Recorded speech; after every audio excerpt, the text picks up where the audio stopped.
Guys, let's talk about this some, because we know when we go back and look at the profiles of killers, whether it's school shooters, whether it's serial killers, mass shooters, we do know that these are people that did not have happy childhoods typically, that sometime in their early upbringing there was a childhood trauma. We also know that they tend to feel marginalized, and that unresolved childhood trauma comes to a crisis point sometime in their adult life. We don't know necessarily what triggers it. We don't know what brings it about, but it's almost always there. It's almost always a path to violence in some way. And here, when you look at what happened with him, he was overweight, he was mocked.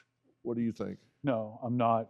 Doc, I think this pathology begins way in the past, and to bring it back to forensics, that's why I think that it's very important, and I can only urge in the strongest terms that based upon this final thing that he's involved in here, this horrific act, I think that it would be wise for the authorities in Pennsylvania to look anywhere that this guy's been domiciled, wherever he hung his hat, whether it was in his parents' home near the Poconos, whether it was at DeSales when he was doing his undergraduate and his master's degree.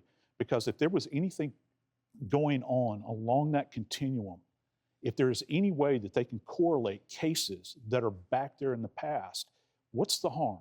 What's the harm in going back and looking at these things to see if there's some kind of aberrant behavior back there, something's happened? We do know that the report from the bar near his home reported that he was asked to not come into the bar anymore because he was going up to women and asking them if they lived alone. Yeah. Right.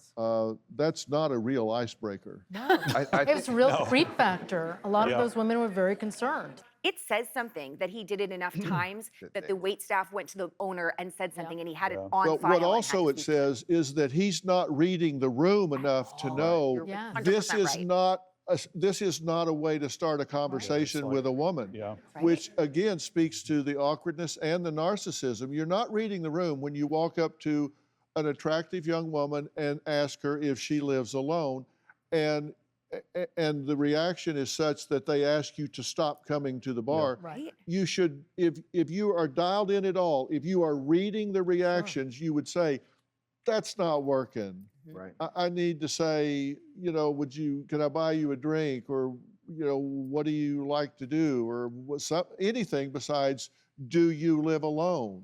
And he was apparently flabbergasted when the owner of the bar told him, you can't do this anymore. And he's not reading that, which tells you something about him. Right. Which, as you say, you should look everywhere this guy has been. Everywhere. Because you're going to find something back there that's going to be a problem. Do you have a story or a question for me? Click the link in the description and tell me what in the world is going on.